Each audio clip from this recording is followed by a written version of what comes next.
Ó, o Bahia renova os contratos do Rogério Ceni e também do Kaique, né, o 2K. A gente vê, inclusive, né, essa renovação sendo um ponto interessantíssimo.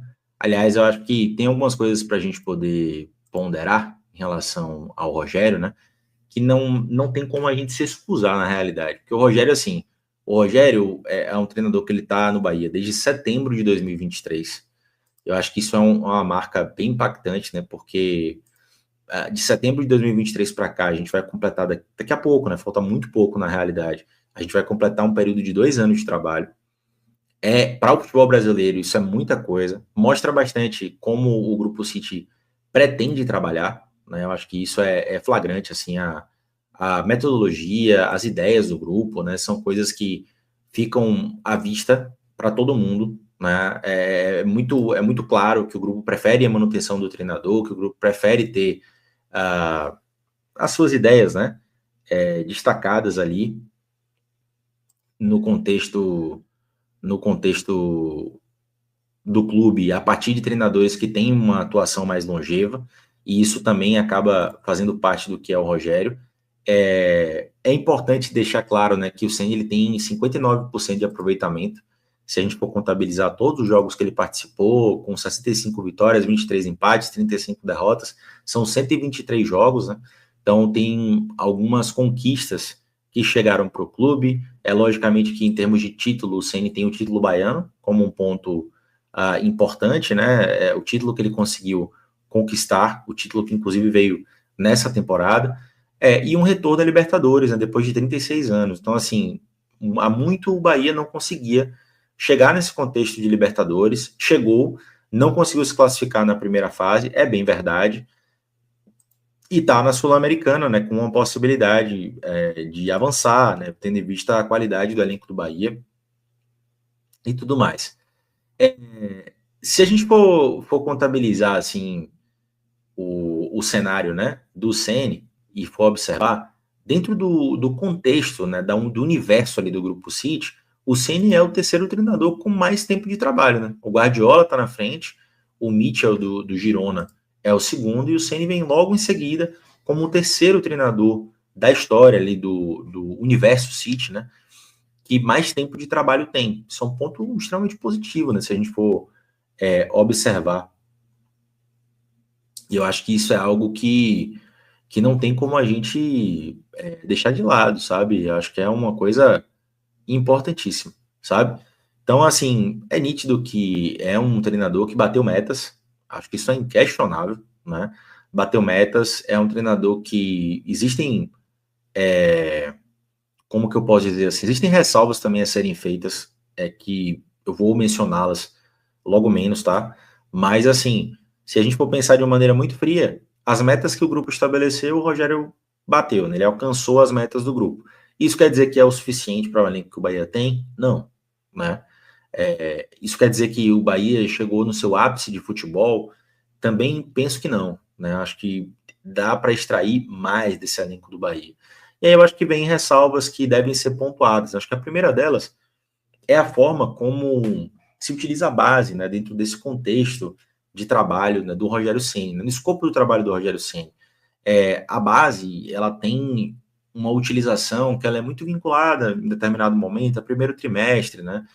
Muitas vezes até há uma demora em determinado momento para inserir esses atletas dentro do universo ali do time profissional, até uma preservação que de certa maneira, ela pode ser até encarada como um exagero, né? Lógico, o treinador e a comissão, eles estão lá todos os dias para poder entender se aquele atleta ele está pronto, né? Se aquele atleta ele realmente chegou no momento de maturação propenso, né, à utilização, mas também existe um fator subjetivo, né, e que ele é muito intrigante, assim, porque qual que é o momento, né, de utilizar um jovem atleta? Isso depende de muitos aspectos, inclusive de uma sensibilidade para poder entender se realmente é chegado o momento de utilizar aquele atleta. Então, é complicado, né, mas assim, é nítido que desde setembro para cá, a utilização aumentou, logicamente, né? Eu penso que em setembro de 2023, né? A gente tinha um cenário muito realmente complicado para a utilização de jovens jogadores. Isso foi melhorando, né? O Bahia teve em 2024 muito mais tranquilo, digamos assim. Teve um segundo turno de brasileiro complicado, é verdade, mas se a gente for observar como que a base foi galgando o seu espaço, ainda é muito pouco, né? Para o que o Projeto City propõe, para o que foi mencionado pelo Grupo City em termos de projeto e as pretensões que são claras, né? Desde que o Grupo City assumiu nesse comando do futebol do Bahia, ainda carece de uma certa atenção esse aspecto da base. E no que diz respeito a campo, né, eu acho que também há de se observar algumas coisas. Né? Acho que o Rogério ele tem ideias boas, que algumas até filiadas ao modelo do grupo, outras nem tanto. Existe uma linha de trabalho, né? Você gosta ou não do Rogério Ceni, existe uma linha de trabalho que aí eu acho que é preciso respeitar isso, né? Tem as ideias do treinador ali, é preciso respeitar, mas defensivamente eu acho que a gente está falando de um time que ainda é muito frágil, né? A gente está falando de um Bahia que ainda tem muita dificuldade. Quando o nível sobe, a dificuldade de pressionar o portador da bola, a, a capacidade, né, de realmente de obstar progressões dentro do campo, é algo que a gente vê com uma certa frequência dentro desse time do Bahia. As abordagens defensivas também são abordagens que poderiam ser muito melhores, né? E que não se enganem, essas abordagens elas podem ser melhoradas através de treinamentos também. Não é simplesmente porque o atleta tal não é físico, né? Não tem fisicalidade, ou não é um jogador que é muito robusto, né? Em termos musculares, né? E não consegue duelar, não é por aí, né? Eu acho que a gente precisa realmente olhar de uma maneira mais iminudente para esses aspectos do jogo, porque a abordagem de uma maneira agressiva, ela não necessariamente vai ocorrer tão somente porque o jogador ele tem uma biotipia destacada. Não, muito pelo contrário, né? O jogador que muitas vezes é mais franzino, ele também pode duelar, ele também pode gerar desequilíbrio dentro desse contexto. Muitas vezes a abordagem, a forma de se realizar isso, muda tudo, né? Então não é porque o time do Bahia tem jogadores muito técnicos que não tem condição de fazer um pós-perda melhor. Né? O time pós-perda do Bahia, a forma que o Bahia pressiona, tem até uma certa melhora com o Pulga e o Ademir sendo dois extremos utilizados dentro do contexto do Bahia, mas ao mesmo tempo a gente vê também que ainda seguem acontecendo problemas sistêmicos, né? E coletivos, inclusive, que são sucessivos, assim, a questão da dificuldade de defender cruzamento, a transição defensiva do Bahia que dá muito espaço, né? Cenários onde o portador da bola não tem pressão realmente, ou tem pouca pressão, abordagens muito frágeis, né?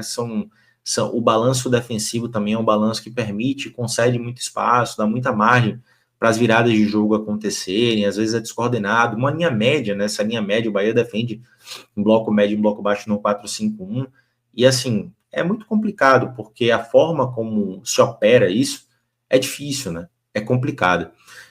Então, acho que esse é um ponto do trabalho do Ceni, e a gente entra numa outra questão, que é justamente o aspecto relacionado a o Bahia foi talhado para ter a bola, e muitas vezes o Rogério já mencionou isso em coletivos. Mas, e quando tem bola, mostra isso, né? Troca passes, tenta valorizar essa posse de certa maneira, ainda que tenha algumas dinâmicas ofensivas que possam ser melhoradas, e acho até que isso faz parte.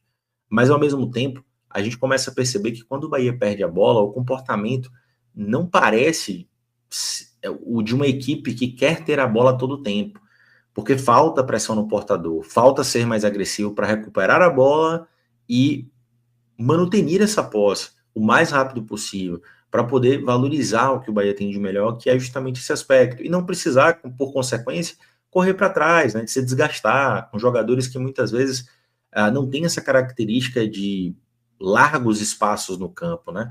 Então, eu acho que esse é um ponto mais problemático, assim, do trabalho, mas entendo a renovação, né, até por conta das metas alcançadas, e acho que é a linha de trabalho do grupo, né, de suster ali o treinador, de mantê-lo, não necessariamente a todo custo, mas diante de metas alcançadas, eu acho que o grupo acaba tendo uma condição bem satisfatória para poder renovar, né, e dar andamento nesse trabalho. Em paralelo, a gente tem aí a renovação do Kaique, né? O Kaique renovando o contrato com o Bahia, um jogador que inclusive voltou, né, para o Bahia nessa temporada. Ele tinha se lesionado, né, em 2023, e ele volta nessa temporada, fez alguns jogos bons, né, outros nem tanto, e assim, minha percepção, né, sobre essa questão do Kaique, eu acho que é um ponto também que a gente pode observar, é uma contratação em definitivo, aliás, eu acho que é importante também a gente salientar isso, né, acredito que o Bahia tem o entendimento de que o Kaique ele pode realmente desenvolver dessa forma, tá? Essa crise definitiva denota que há um interesse em que esse atleta se desenvolva por aqui. A gente está falando de um contrato até 2029, né? Ele fez bons jogos, é um atleta que tem essa questão característica da ambidestria funcional, né? Que é algo que chama bastante atenção. O manejo com bola do Kaique é muito diferenciado, um atleta de perfil puramente associativo, né, que gera impacto, busca tabelas, curta espaço, é com ele mesmo, assim, né, apresenta soluções. Em 2023, né, ele teve ali 28 jogos pelo Bahia, 4 gols e 5 assistências, jogando no Campeonato Brasileiro, Baiano, Copa do Brasil, e ele teve aí em 2025, né, desde fevereiro desse ano, ele disputou 20 jogos, né, marcou 2 gols e deu 4 assistências, não sendo um titular, mas aparecendo ali como um atleta importante em alguns momentos, né? Nesse time reserva aí do Bahia, ou nesse time que acaba rodando em determinadas situações. Eu acho que foi uma boa aquisição, né? Eu acho que é um jogador que é muito difícil de se achar no mercado. O Kaique tem predicados muito interessantes para um atleta, e eu particularmente acho que ele tende a ser muito útil, né? Depende muito da forma como o Rogério for utilizá-lo, né? O Rogério falou muito dessa utilização dele a pé na linha. É um jogador que me parece realmente mais afeito a essa capacidade que ele tem de flutuação, de gerar impacto, de aproximações em muitos momentos, né? Não de modo a desestruturar a ocupação do campo, não dessa maneira, mas de modo a gerar linhas de passe o tempo inteiro. Então, é um atleta que sim vai agregar. Ou seja, né, finalizando esse bloco aqui que a gente teve, a gente fala de um treinador que bateu as metas e o City renovou, muito embora existam ressalvas, e eu acho que renovar um contrato não significa que não exista a parte ruim também do trabalho, né? A complexidade de um treinador, ela engloba a parte boa e a parte ruim, como qualquer ser humano. Ninguém é 100%, né? Sempre existe um percentual ali de coisas que não são profícuas, né? Mas que são administráveis. Eu acho que o entendimento do grupo muitas vezes vai nessa linha, e o Kaique é um ativo, um jogador jovem, né? Que ainda pode, inclusive, gerar uma revenda, né? Um atleta muito novo, né? A gente está falando de um atleta aí que tem 22 anos, por mais que tenha tido uma lesão, se recuperou muito bem e vem fazendo, assim, apresentações interessantes, né? Quando tem oportunidade, seja na Copa do Brasil, né, ou até na Copa do Nordeste também, muito provavelmente vai voltar a ter possibilidades, beleza?